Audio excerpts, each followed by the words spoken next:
Welcome back to Hosi life channel. So இன்றைக்கி ஒரு quick planting lock தான். பின்னாடி ஒரு வண்டி வந்துட்டு இருந்துச்சு, சத்தமாக இருந்துச்சு, அதனால தான் பேசலை. ஸோ இந்த பாதை வழியாக தான் போயிட்டு நம்ம இன்றைக்கி 347வது மரக்கன்று வைக்க போகிறோம்.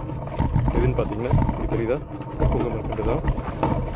ஏற்கனவே இந்த இடத்துல வந்து ஒரு நாவல், 2 பூவரசன், ஒரு காப்போக் இலவம்பஞ்சுன்னு சொல்லுவாங்க, அப்புறம் ஒரு நறுவிலியை தாண்டி ஏதோ ஒன்று வச்சுருக்கேன். அதுக்கப்புறம் 8 புங்க மரக்கன்று வச்சுருக்கேன். எல்லாமே சூப்பராக வந்துட்டுருக்கு. காப்போக்கு மட்டும் அழிஞ்சிருச்சு. அதை நட்டு வச்சு அடுத்த நாள் வந்து பார்க்குறேன் அப்ரூட் ஆயிருந்துச்சு. லைக் அந்த மண்ணெல்லாம் சுற்றி இருக்கும், அதோட சேர்ந்தே கழட்டி கிடந்துச்சு. மாடு வந்தாங்க மேயுது, அதை எடுத்து விட்டுச்சு போகுது. ஏன்னா அது நல்லா ஃப்ளஃபியாக இருக்கும்.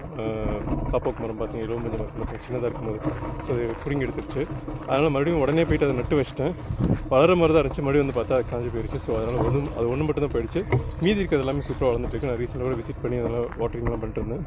ஸோ இன்றைக்கி வந்து 347வது மரக்கன்று தான் வைக்க போகிறோம். நம்ம தம்பி யாரும் கொடுத்தது தான்.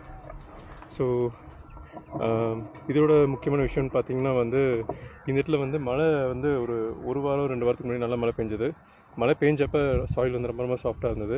பட் இப்போ வந்து பார்த்திங்கன்னா வந்து கொஞ்சம் ஹார்டாக தான் இருக்குது. கொஞ்சம் வச்சு தான் செய்யும் நோண்டும் போது மட்டும். ஆனால் அதுக்கப்புறம் கீழே வந்து நல்லா சாஃப்டாக இருக்கும் மண். அந்த தைரியத்தில் தான் வந்து நான் இப்போ இங்கே 9வது மரக்கன்று வைக்கிறேன். இந்த 9வது மரக்கன்று இந்த இடத்துக்கு வச்சிட்டேன்னா இந்த இடத்துல 9 தான் இருக்கும். இதுக்கு மேலே எதுவும் வைக்க போகிறதில்ல. அது சர்வைவர் வரைக்கும் தண்ணி மட்டும் ஊற்றி வளர்க்க வைக்க போகிறேன்.